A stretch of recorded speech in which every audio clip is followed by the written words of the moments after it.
no es lo mismo repetir una vía que hacer una primera extensión, ¿no? Una primera extensión difícil es algo muy épico, porque es adentrarse en lo desconocido y mantener a raya ese nivel de tensión de no saber dónde te estás metiendo, cuánto tiempo te va a costar, si necesitas más material, menos material, si tienes que subir saco, si no tienes que subir saco. Ese estilo alpino, por decirlo de una manera, porque esto al final estamos hablando de estilo alpino, es la diferencia entre poner un montón de cuerdas fijas con un grupo grande y no perder un solo dedo o perder un montón de dedos en la Antártida, ¿no? Creo que es la diferencia entre ser un gran escalador o no ser un gran escalador.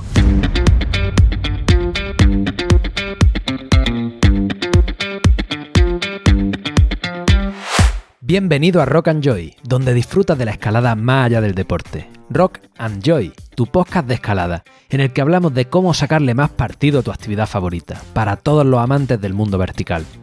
Este podcast forma parte de un proyecto mucho más grande, rockandjoy.com, en el que puedes encontrar formaciones de escalada, guiajes, entrenamientos, coaching mental y mucho más.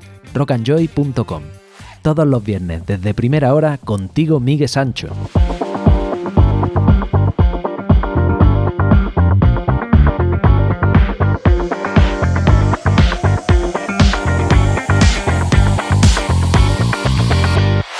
Muy buenas, te doy la bienvenida un viernes más, una semana más, a Rock and Joy.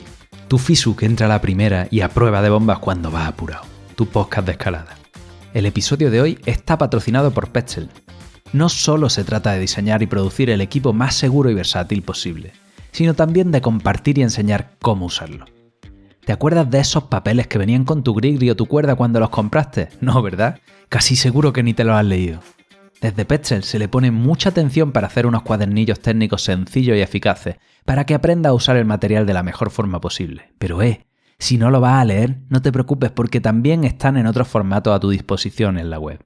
Vídeos, Access Book, que son cuadernos completos con todo lo que necesitas saber sobre una actividad, como escalar en rocódromos en paredes con pictogramas muy claritos, de forma totalmente gratuita para la comunidad. Con Petzl tienes muchísima información técnica y didáctica de calidad para que puedas usar el material de la forma más segura y puedas incluso sacarle más partido.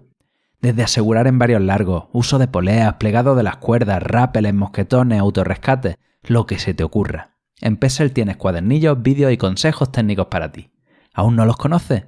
Puedes encontrarlos en la web de Petzl en el apartado Consejos técnicos. Aprende a usar tu material de la mano de los que lo han diseñado. Ahora quiero recordarte que aún queda una plaza libre para la experiencia de Desata tu potencial de la roca de esta Semana Santa, del 14 al 17 de abril en Granada. Si quieres apuntarte a esta última plaza, entra en rockandjoy.com y ahí tienes toda la información, un formulario para que te llame y testimonios de los escaladores fanáticos de ediciones anteriores. Si quieres darle un buen empujón a tu escalada en roca, aprender a escalar vías más exigentes, disfrutando más, mejorando tu autodiálogo, tu atención, gestionando mejor tus emociones frente a las caídas, en fin, todo esto que te importa, esta es tu transformación. Ya sabes, en Granada, Semana Santa, del 14 al 17 de abril, tienes una cita con tu escalada. Si no quieres quedarte fuera, entra en rockandjoy.com y rellena el formulario. Bueno.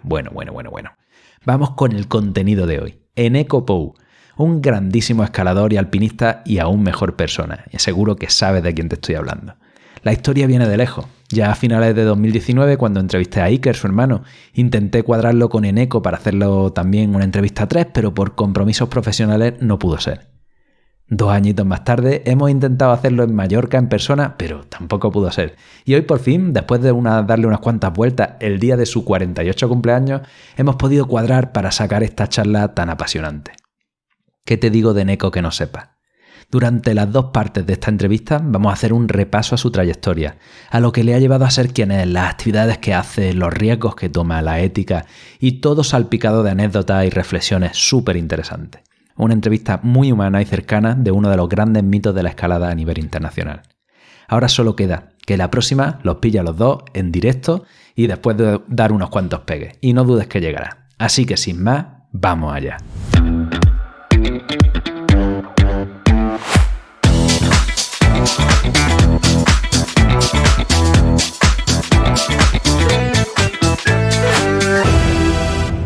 Hoy te presento a un escalador y alpinista que no necesita presentación, el hermano mayor de los Pou. Si no te suena ni un poco, será que has estado quizás metido en un hoyo en los últimos 20 años, ¿no? Conocido por ser el más montañero y alpinista de la cordada, Eneko tiene un historial intachable de ascensiones, intentos y expediciones que lo sitúan en lo más alto del panorama actual de la escalada de aventura en un sentido amplio. Y pa' colmo me chiva Instagram que hoy cumple 48 años, así que nada, qué honor que lo esté celebrando de esta forma, Eneko. Felicidades y bienvenido a Rock and Joy, crack. Muchísimas gracias, Miguel. Es un auténtico placer poder hacer una entrevista bonita como esta, el día de mi 48 cumpleaños. Estupendo. Eneko, pues traigo un montón de preguntas. De hecho, mi objetivo es que cuando alguien te pregunte dentro de un tiempo cuál ha sido tu entrevista que más te ha gustado, pues te acuerdes de mí. Así que para empezar como se debe, vamos a ir por el principio de los tiempos. ¿Cómo fueron tus inicios en la montaña? ¿Dónde empezó todo esto? Bueno, esto empieza, siempre lo comentamos, ¿no? Yo creo que en el norte, en Euskadi, hemos tenido una ventaja, ¿no? Con respecto a otros lugares, a otras comunidades, y es que tenemos mucha afición a la montaña de generación tras generación, y a nosotros nos vino de la mano de nuestros padres. Entonces, desde que prácticamente, bueno, antes de nacer incluso, ¿no? En la tripa de nuestra madre, nada más nacer a cuestas de la mochila que nos llevaba mi padre, pues al final con nuestros padres pues hemos hecho mucha montaña desde que éramos pequeñitos. Y después hemos tenido la suerte que cuando llegó esa época difícil, que es un poco la adolescencia y demás, pues nos siguió apasionando, ¿no? Y soñábamos con llegar a lo más alto, ¿no? Ya en aquel momento, cuando éramos muy jovencitos, ¿no? Entonces creo que también tener el norte claro cuando apenas eres un chaval, pues te da mucha ventaja, ¿no? Con respecto a muchísima gente. Claro, empiezas desde chiquitito. ¿Y ya te llevaron ellos a escalar y hacer alpinismo también? Sí, bueno, sobre todo caminar, ¿no? Nosotros con 17 años, que es cuando yo empiezo a escalar, mi hermano con 15, habíamos recorrido gran parte de la cadena pirenaica, pues tendríamos pues 50 o 60 3000 principales, ¿no? Hechos por toda la cadena, habíamos estado ya en Alpes y bueno, escalar nos había llevado el Aita alguna vez mi padre a trepar un poquito, ¿no? Cosas sencillitas, a una arista, y con 17 años, en 1991, comenzamos, yo con 17, Iker con 15, a escalar a través de un curso que hicimos con la Escuela Alavesa de Alta Montaña, ¿no? Con la Escuela Vasca de Alta Montaña, con la federación, y fue el inicio un poquito de la montaña vertical, ¿no? Hasta ese momento había sido semivertical, ¿no? De vez en cuando hacíamos pinitos un poco verticales, pero caminábamos mucho también. Y al poco tiempo te llevaron los padres también y la familia al Mont Blanc, ¿no? Eso es. Al Mont Blanc vamos, creo que fue en el año 92, si no me falla la memoria. Conseguimos hacer el Mont Blanc en aquel verano. Mi hermano comienza a escalar allí, además, en una escuela que parece una cantera, además, que una escuela muy mala, ¿no? Que había detrás de Chamonix, allí detrás del pueblo, pero que le sirvió para darse cuenta desde el primer momento pues, que iba muy fuerte, ¿no? Muy fuerte en esto de la roca, ¿no? Que tenía grandes cualidades. O sea, ascendemos el Mont Blanc en ese verano, hacemos la arista de los cósmicos, hacemos alguna otra clásica más. Y fue como el inicio en la alta montaña de verdad, ¿no? En la alta montaña un poco invernal, ¿no? Con nieve. Teníamos también, yo creo que fue ese mismo verano, el siguiente también, sí, 17, 15 años, una cosa así.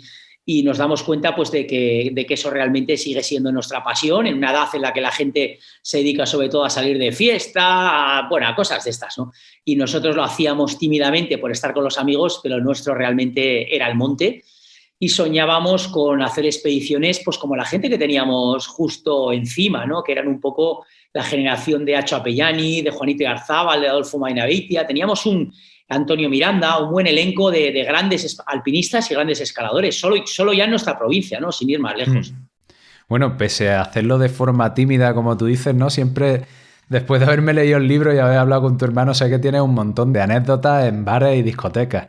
Desde la que nos contó Iker en Dawson Creek con los leñadores. ¿Qué te ocurrió en el concierto de Bad Religion en 1994? En 1994 pues, se produce una ruptura enorme, ¿no? Veníamos con esta tradición que te digo montañera desde pequeñitos, queríamos hacer expediciones, soñábamos con eso, ¿no? Con hacer grandes cosas, ¿no? Yo en ese momento me acuerdo, no bebía nada, no salía de fiesta nada. Y de repente un amigo que escalaba con nosotros, éramos cuatro, ¿no? Éramos mi hermano y yo, y luego estaba Alberto e Ivonne. Y en el caso de Alberto, pues le encantaba la música y me dijo, mira, toca un grupo californiano que es famosísimo. Claro, en el 94 Bad Religion sonaba a tope, ¿no? A nivel internacional, ¿no? van a dar un concierto en Oyarzun, acompáñame que no tengo nadie con quien ir y lo vemos el concierto y toda la historia, ¿no? Y bueno, fue comenzar el concierto, creo que tocaron 30 segundos con no me acuerdo el nombre de la canción, salieron a tope, como salía este grupo siempre en directo, y bueno, empezó a vibrar el suelo de la discoteca y nos fuimos todos para abajo, ¿no? Nos fuimos todos para abajo, se partió el suelo y caímos pues al sótano de abajo, unos 3 metros y medio más abajo, pues como 200, 300 personas. ¡Buah! Yo el recuerdo que tengo es, bueno, pues en ese momento de mucha angustia, porque tenía mucha gente encima, pues como las tragedias estas de los campos de fútbol y demás, ¿no? Tenía mucha gente encima, no podía respirar, sabía que me había roto algo, todavía no sabía qué, y cuando nos sacan de ahí y acabamos en el hospital, pues bueno, yo tuve la suerte de que como iba totalmente sano, pues me pudieron operar esa misma noche, ¿no? Tenía doble fractura de tobillo, ¿no? Malleolo interno y externo. Pero había gente bastante grave. Tuvimos la suerte de que no murió nadie, a pesar de ser un accidente pues, gravísimo, ¿no? Pero bueno, me rompió un poco porque venía con una carrera meteórica, con muchas ganas, encima moviéndome bastante bien en todos los terrenos, y eso me paró pues prácticamente año y pico, ¿no? Pero también es verdad que salí todavía con más motivación, ¿no? Y prácticamente poquito después, que fue en el 99, pues recibí aquella invitación para ir al último 8000 de Juanito de Arzábal, a la Annapurna, y mi carrera se catapultó otra vez para arriba, ¿no? En el ambiente montañero. Bueno, vamos a ir a eso dentro de un momento, pero en el libro dices que te dijo el médico en un momento dado que te iba a quedar cojo de por vida. Y ahí has hecho un montón de cositas después. ¿Cómo gestionaste en ese momento esa información y qué es lo que hiciste para que no te supusiera un hándicap? Bueno, yo creo que la ventaja cuando te pilla una lesión tan grave, cuando eres joven, cuando el médico te dice que no vas a volver a hacer deporte, que desde luego no vas a hacer deporte al nivel que tú realmente te planteas, ¿no? Pues yo creo que cuando tienes esa edad también lo bueno es que realmente piensas que eres invencible, ¿no? El miedo a la muerte viene mucho después, ¿no? Es muy curioso. Cuanto más has vivido, más miedo a la muerte tienes, ¿no? Cuando eres joven te juegas el tipo y no le das prácticamente importancia, ¿no? Y en ese momento yo creo que supe hacer lo que sé hacer hoy en día, ¿no? Superarme, ¿no? Creo que es una constante en toda mi carrera. Así como mi hermano se ha lesionado muy poco, yo he tenido un montón de lesiones graves y siempre he sido capaz de levantarme, ¿no? Yo pienso al final, la vida está para vivirla, ¿no? Y malos momentos los va a haber siempre. O sea, esto es así. La vida no es solo disfrutar, también hay que sufrir y te vienen, como decía, pues momentos que no quieres, pérdidas, muchas veces de compañeros, de amigos, de familia, y todo hay que superarlo porque es parte de la vida, ¿no? Entonces yo en ese momento creo que por primera vez en mi vida pues me aplicaba esto que hoy en día me aplico prácticamente todos los años, porque siempre tengo alguna cosita, ¿no? Y supe levantar una historia pues muy, muy difícil, con un tobillo que me dio mucha guerra, ¿eh? Estuve fuera del alpinismo de invernal, por ejemplo, y del esquí prácticamente 2 años, porque no podía ponerme botas duras, me rozaba el tobillo. Porque, bueno, hay que comentar, a los meses de... Esto fue en septiembre, creo. En diciembre o enero estaba esquiando, o febrero, no me acuerdo. Pero se infectó el tobillo otra vez por un virus de quirófano. Entonces me tuvieron que volver a abrir cuando casi pierdo el tobillo. Había una infección muy gorda, me planté en el hospital con 40 de fiebre, y casi pierdo ese tobillo, ¿no? Y en ese momento la cicatriz se queda muy débil, entonces todo lo que son botas gordas a raíz de la segunda operación tengo muchos problemas para ponérmelas.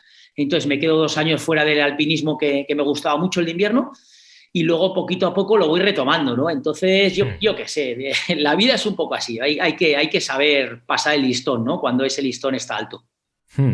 Si yo tengo una lesión en la columna en eco y me la diagnosticaron con, bueno, más o menos esa edad, con 21 años o así, también me dijeron que no iba a hacer deporte y bueno, no he llegado a las cotas más altas, pero estoy haciendo 8º grado, que ya para mí es mucho, y sé lo que es vivir, ¿no? Con todo esto. Y bueno, para mí es digno de mención que hayas conseguido sobreponerte de eso y volver a lo más alto.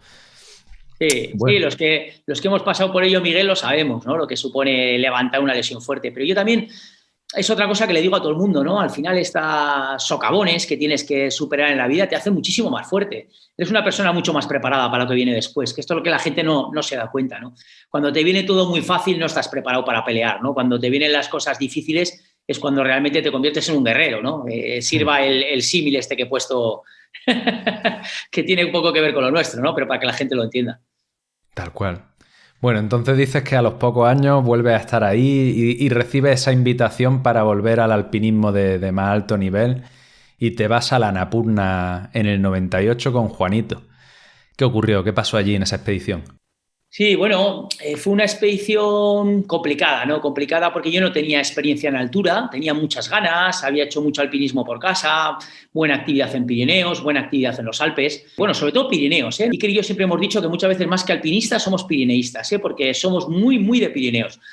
Y tenía mucho bagaje en Pirineos, pero no había dado el salto a la altura, ¿no? De hecho, lo máximo que había estado había sido en el Mont Blanc, en el 94, o sea, no había pasado por Andes, prácticamente tampoco por los Alpes, pocas salidas Alpes, y de repente me encuentro con Juanito Iarzábal en el Centro de Medicina Deportiva, que me estaba recuperando de otra lesión en aquella época, y me dice, oye, ¿por qué? He oído que estás andando muy bien, ¿te gustaría venirte conmigo a mi último 8000, a la Annapurna? Claro, yo me quedé así mirándole y no sabía ni qué decir, ¿no? Porque era mi sueño desde que era jovencito, ¿no? Poder acompañar a esta gente en una expedición era algo increíble. De hecho, yo soñaba con hacer una expedición de esas, pero no me imaginaba que iba a poder ir con ellos, ¿no? Con un equipo como el de Juanito Iarzábal capitaneando, Juan Vallejo, que hoy en día hacía muchos años a raíz de esa expedición, es uno de mis amigos de mi cuadrilla, ¿no? Venía Ferran Latorre, ¿no? Otro mito, ¿no? En el alpinismo catalán, ¿no? Y venía, en este caso, Jon Armentia como médico, ¿no? Entonces fue una cosa como muy bonita a la que no supe decir que no podía decir que no, ¿no? Soñaba con visitar Nepal, con visitar una cordillera como la de los Himalayas. ¿Qué pasó? Que fue una expedición extremadamente dura porque ese cambio de Pirineos a 8.000 metros, pues a mí me pasó factura, porque fue una expedición súper rápida. Todos mis compañeros sabían que la Annapurna era una montaña muy peligrosa, por eso Juanito la había dejado para el final, ¿no? De hecho, tenía peor estadística que participar en la Primera Guerra Mundial, ¿no? Y en la Primera Guerra Mundial ya sabemos todos que en las trincheras murió todo Dios, ¿no? Pues en Annapurna la estadística era aún peor que participar en la Primera Guerra Mundial.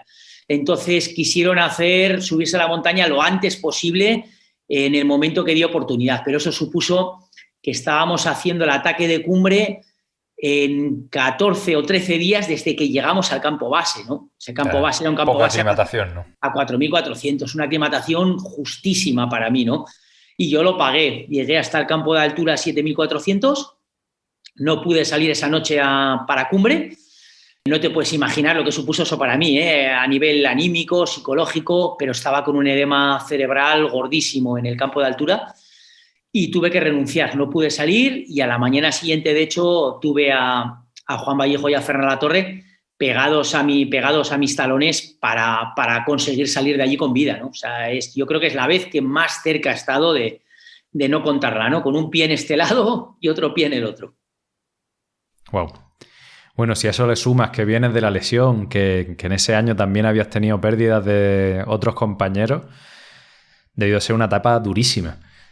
¿Cuáles fueron? Sí, una etapa muy dura, ¿no? Porque yo formé parte, en el año 99, cuando vamos a la Annapurna, ese mismo año me llaman para trabajar en un programa de la televisión vasca, de TV, ¿no? De montaña, que hicimos con Pello Ruiz Cabestany, el ciclista que fue casi campeón de España de la Vuelta a España y demás, un ciclista muy famoso en la época, que era el que capitaneaba un poquito el programa, porque era la cara conocida, ¿no? Y estábamos otros 4 montañeros, yo era uno de ellos, el más joven, y se me sumó todo, ¿no? O sea, fue increíble, de no tener un patrocinador, nadie que te ayudase, a de repente tener 4 chaquetas de goletes diferentes para llevar, ¿no? La que me regalaba Juanito para el tema de la Annapurna, la que me regalaban en ETV, luego entré en el equipo nacional, ¿no? De jóvenes alpinistas, también me regalaron otra.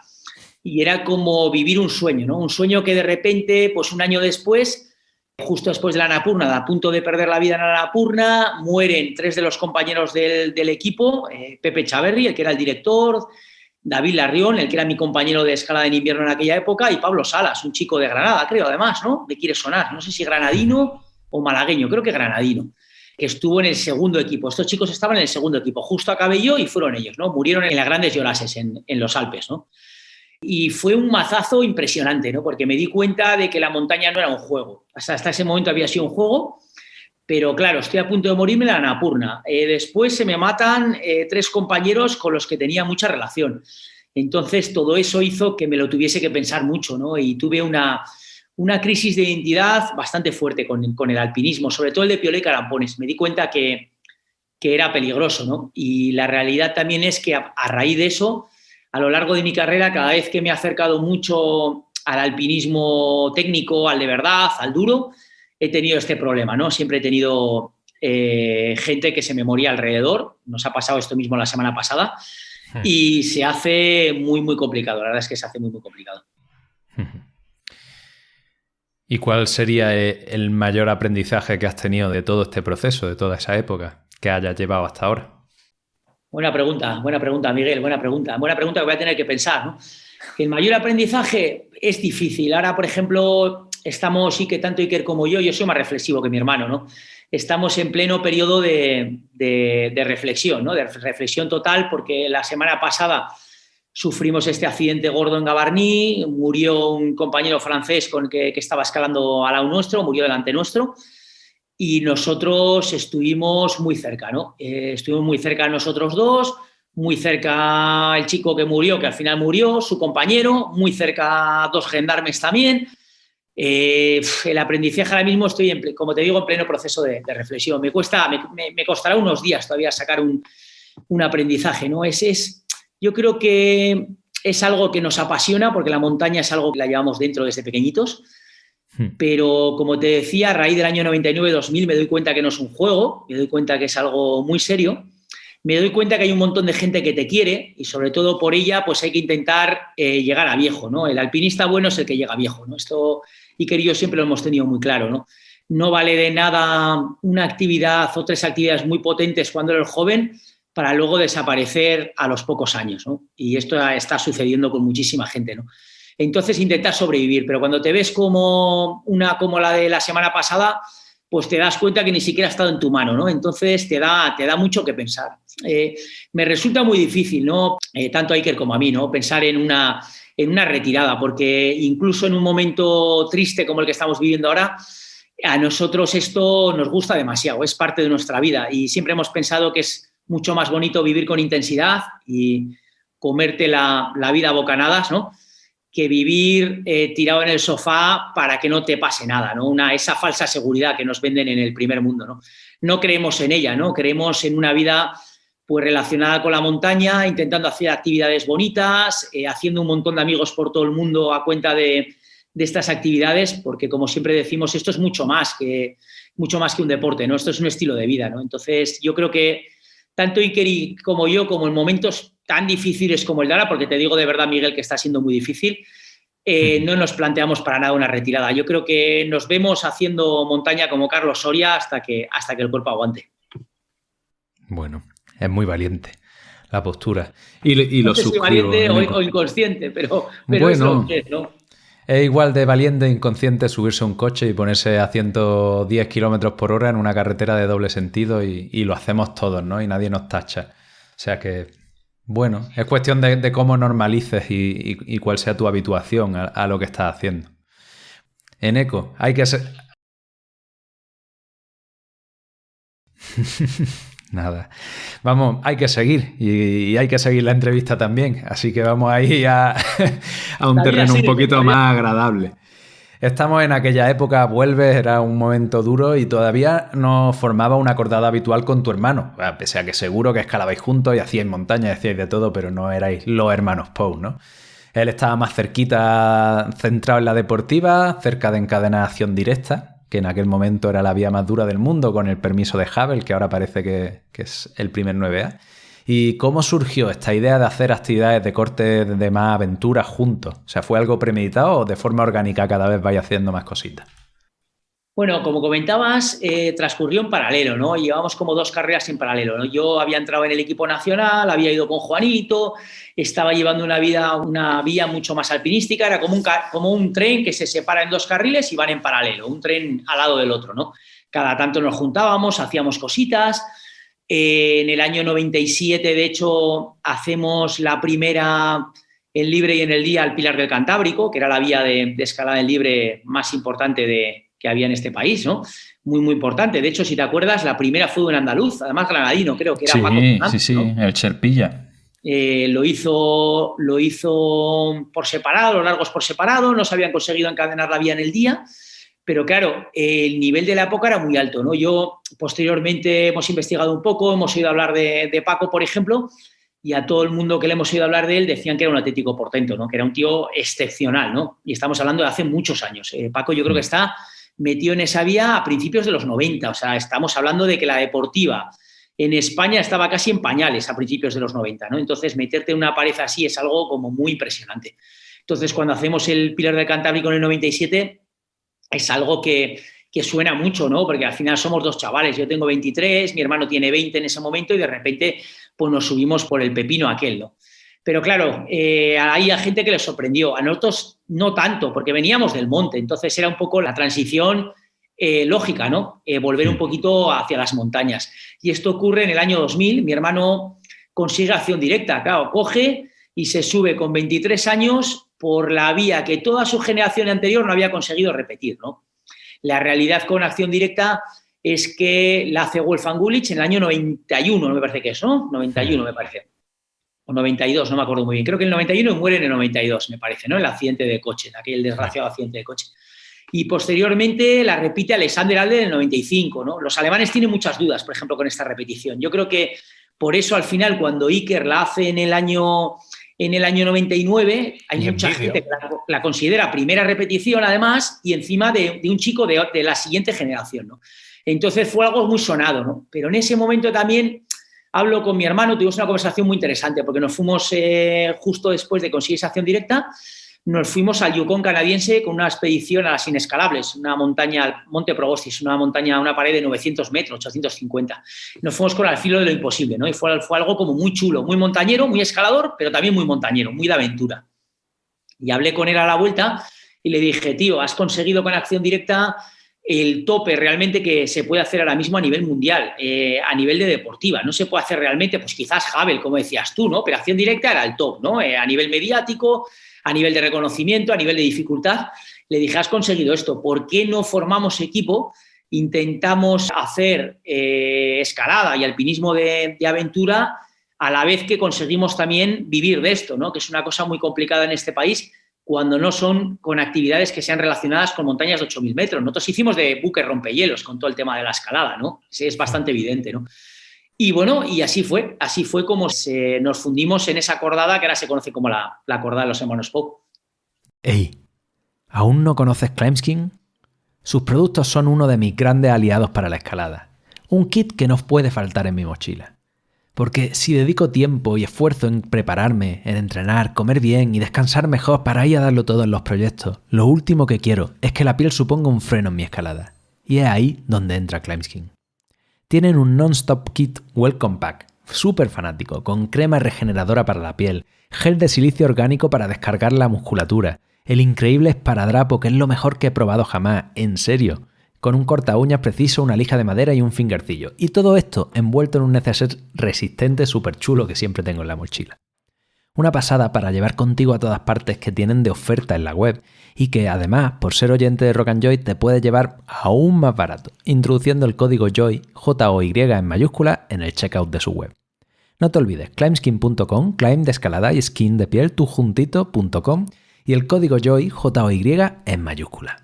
El primer gran proyecto que acometéis juntos es la realización de una gran ascensión en cada uno de los 7 continentes. Una aventura que dura 5 años y os consolida como una cordada innovadora en el terreno de la escalada aventura. Y ahora voy a listar un poquito lo que hacéis. En concreto, realizáis la segunda repetición en libre del Niño, 8 más en el Capitán, en Yosemite. Y para poner las cosas en contexto, o sea, en Yosemite, la meca de la escalada es un lugar en el que prácticamente nadie escala en libre, aunque haya miles de cordadas escalando todos los años. Y para que el oyente se aclare con algunos términos que voy a emplear en esta entrevista, escalar en libre es escalar de abajo a arriba del largo usando solo tus manos y tus pies para progresar y no el material. O sea, lo que estás acostumbrado a hacer en escalada deportiva, al contrario de lo que es la escalada artificial en la que con ayuda de estribos pues progresas sobre el material que hay en la pared. O sea, no hay que confundir tampoco el libre con el solo integral, que no tienen nada que ver. Bien, pues dado que escalar en libre en Yosemite es durísimo y prácticamente nadie lo hace, solo la creen de la creen lo consigue, vosotros, además, sin tener mucha experiencia en granito. que el granito de allí, ya te digo que además no tiene adherencia y frente a las apuestas de los americanos conseguía encadenar. Luego volvéis al Urriello y hacéis la primera en libre de Zumwelt, o ¿cómo se pronuncia? Zumwelt. Una antigua 4 que aún no se había podido liberar. Y bueno, voy a hacer otro inciso. O sea, liberar una vía de artificial es pasar escalando en libre por una vía que ya se había abierto progresando en artificial. No es realizar una apertura porque ya está abierto el itinerario, pero se hace de una forma totalmente distinta. Y normalmente es bastante más arriesgado porque la protección fija de un artificial antiguo pues, puede ser muy precaria y muy espaciada. Hacéis Zumwelt quedando con una dificultad de hasta 8 más, siendo una de las paredes más duras de Europa. Y luego repetir la vía más dura de África, en Madagascar. En Australia escaláis el icónico Totem Pole, que me dais mucha envidia, pues yo pasé por allí y no pude escalarlo.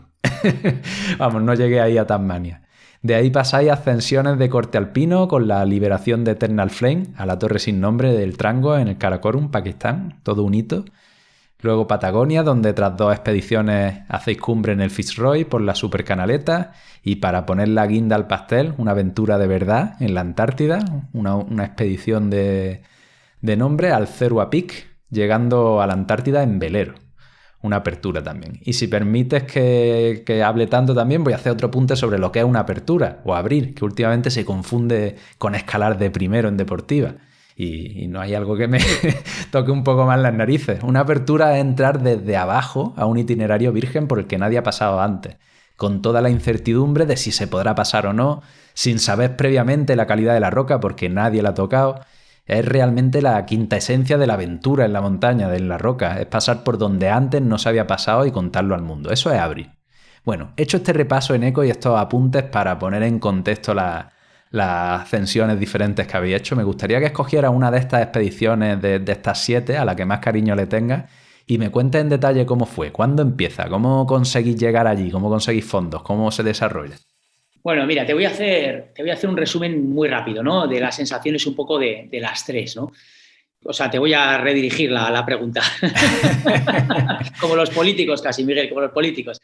Mira, la primera, ¿no? En el caso de Yosemite, ¿no? Como bien estás contando, cuando nosotros llegamos a hacer la segunda repetición mundial de la Vía del Niño en Yosemite, esta vía contaba solo con la apertura de los hermanos Hoover, buena apertura, primera en libre, porque van más o menos por North American Wall, ¿no? Sería como liberar un antiguo artificial también, ¿no? Después vienen, al poco tiempo, casi de seguido, lo hacen Leo Houlding y un compañero, que todavía tenían, los Hoover habían marcado, porque esto a la gente le interesará, es curioso, ¿no? Habían marcado en todas las secciones difíciles con espadadrapo el número de free en que iba en las fisuras. Nosotros todavía, años después, nos encontramos a un espadadrapo que ponía número 2. Flipa.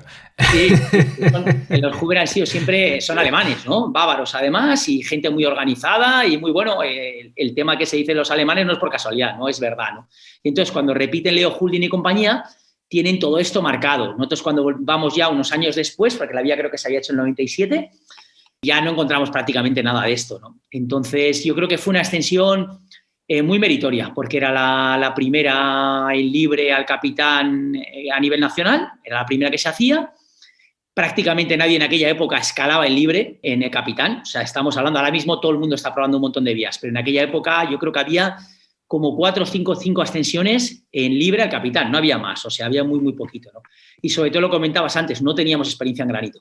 Entonces, al final, creo que sin tener experiencia en granito, hacer una vía como esa, pues a la gente que no lo haya probado, que lo pruebe porque se va a dar cuenta que es como el Roland Garros y el Wimbledon. Al final juegas con una pelota, juegas con una raqueta, pero uno es tierra batida y el otro es hierba y normalmente la misma persona no gana las dos, ¿no? Pues esto en montaña es como muy parecido, ¿no? Y luego vino Zumwelt, ¿no? Zumwelt en el quisimos poner de manifiesto lo que suponía el Pico Urriello, el Naranjo de Bulnes, la importancia que tenía a nivel mundial, ¿no? Y a nivel internacional, ¿no? Y porque nadie lo conocía. La realidad es que esta vía es del 2003, estamos a 18 años. 18 años sin repetir, 19 años sin repetir. No se ha vuelto a repetir esta vía en libre, ¿no? ¿Y porque no se ha intentado? ¿Porque es muy dura para el grado o porque es muy precaria? Es muy precaria. No creo que sea muy dura para el grado porque, por ejemplo, el largo de 8B+, es uno de los que mejor protegido está, pero tiene varios pasos muy largos de envergadura que a mi hermano le costarían seguro más que a cualquier persona más alta. Entonces no creo que sea más dura de grado para una persona alta, probablemente no lo sea, pero es expuesta. Seguros muy viejos, material muy precario, tienes que escalar mucho y yo creo que la sociedad no ha ido por ahí, ¿no? La sociedad se ha deportivizado, pero no ha ido hacia la aventura, ¿no? Hemos ido totalmente a lo contrario, ¿no? Entonces yo creo que por eso está sin repetir. Pero es una ruta muy impresionante que yo creo que con la gente fuerte que nos está saliendo se debería cometer en cualquier momento, ¿no? Después de su mes vino Madagascar. En Madagascar hicimos la primera libre a Bravo-les Filles, una vía capitaneada por Lynn Hill. Y, bueno, una extensión muy bonita también, una ruta de 8 más, de 600 metros, ¿no? África nos marcó un poquito... Granito también. La alegría de la gente, sobre todo. Más que por la escalada, lo que disfrutamos con la gente. Fue muy, muy bonito. Y luego el totem pole que decías tú, ¿no? Lo más estético del proyecto con diferencia, ¿no? Ese pirulo que se levanta a 70 metros del mar, ¿no? Es una auténtica maravilla. Todo el mundo entiende que te quieras subir ahí. Es como subirse a un árbol bonito cuando eres pequeño. Y después de eso vendría la torre sin nombre, ¿no? Hicimos una ascensión preciosa a la Torre sin nombre, una montaña de 6.300 metros, primera expedición que organizábamos nosotros solos. Tuvo mucho valor a este nivel, a nivel logístico también, y estuvimos 16 equipos en la montaña ese año, solo 2 conseguimos cumbre, ¿no? ¿Cómo organiza por vuestra cuenta una expedición así? Sí, porque habíamos estado con Juanito, que había organizado él, era difícil organizar una expedición de esas, ¿no? Hicimos una ascensión en libre espectacular, ¿no? Nos quedó un poquito porque el año no estuvo para eso, pero abrimos también una variante a la vía de los alemanes, al trozo artificial de los alemanes. Creo que fue una ascensión muy, muy buena. Y de ahí después la Patagonia, ¿no? El Fitzroy, ¿no? Partida doble, 2006-2007, para subirnos al Fitzroy y conseguirlo en libre. Y después, como decías, la Antártida, ¿no? Creo que la Antártida probablemente es el proyecto más aventurero de todos 7 paredes, 7 continentes, ¿no? Porque esa travesía atravesando el Cabo de Hornos, el Mar de Drake, en velero, para llegar a esa montaña, ese cucurucho de nieve, ¿no? Tipo las montañas de la Patagonia, ¿no? Y ascender por primera vez esa cumbre virgen, una vía técnicamente además difícil, ¿no? Con grado de 7º, con M6 creo que le dimos, 90 grados, una vía realmente bastante complicada. Creo que fue un proyecto sensacional porque nos permitió juntar nuestras 2 grandes pasiones, ¿no? Que por una parte es la escalada y los viajes y conocer gente. Entonces no te quedas con ninguno de los 7, ¿no? Es que, ¿sabes qué pasa? Es difícil, ¿no? Porque es como decir, ¿con cuál de tus hijos te gusta más, ¿no? Claro, es que estos son los 7, ¿no? Yo por subrayar quizás, subrayaría la Antártida, ¿no? A ver, te voy a poner una razón que tú antes has definido muy bien, ¿no? No es lo mismo repetir una vía que hacer una primera extensión, ¿no? Una primera extensión difícil es algo muy épico, porque es adentrarse en lo desconocido y mantener a raya ese nivel de tensión de no saber dónde te estás metiendo, cuánto tiempo te va a costar, si necesitas más material, menos material, si tienes que subir saco, si no tienes que subir saco. Ese estilo alpino, por decirlo de una manera, porque esto al final estamos hablando de estilo alpino, es la diferencia entre poner un montón de cuerdas fijas con un grupo grande y no perder un solo dedo o perder un montón de dedos en la Antártida, ¿no? Creo que es la diferencia entre ser un gran escalador o no ser un gran escalador, ¿no? Que esto es lo que la gente no controla tanto, pero los que llevamos toda la vida sabemos que esa diferencia es muy, muy grande. Y la Antártida supone también un antes y un después, porque es una apertura con aventura, ¿no? Y a partir de ahí nuestra carrera prácticamente toda va a ir en esta línea. En cosas nuevas a nivel internacional, ¿no? En las cordilleras más importantes del planeta, ¿no? Entonces creo que esa expedición marca un antes y un después. Aquí terminamos esta primera parte. ¿Te ha gustado? Seguro que la has disfrutado tanto como yo haciéndola. Así que atento a la semana que viene. Suscríbete para que Spotify te avise cuando salga el nuevo episodio y compártelo con tus amigos. Comparte lo bueno. Y para terminar, te recuerdo que por fin tengo fechas para la primera experiencia Desata tu Potencial en la Roca de este año, que será en Semana Santa del 14 al 17 de abril en Granada y queda solo una plaza. Si estabas planteándote si este era el momento, este es el momento. Si no se llena, puedes solicitar que te llame en rockandjoy.com y hablamos. Un abrazo y hasta la semana que viene.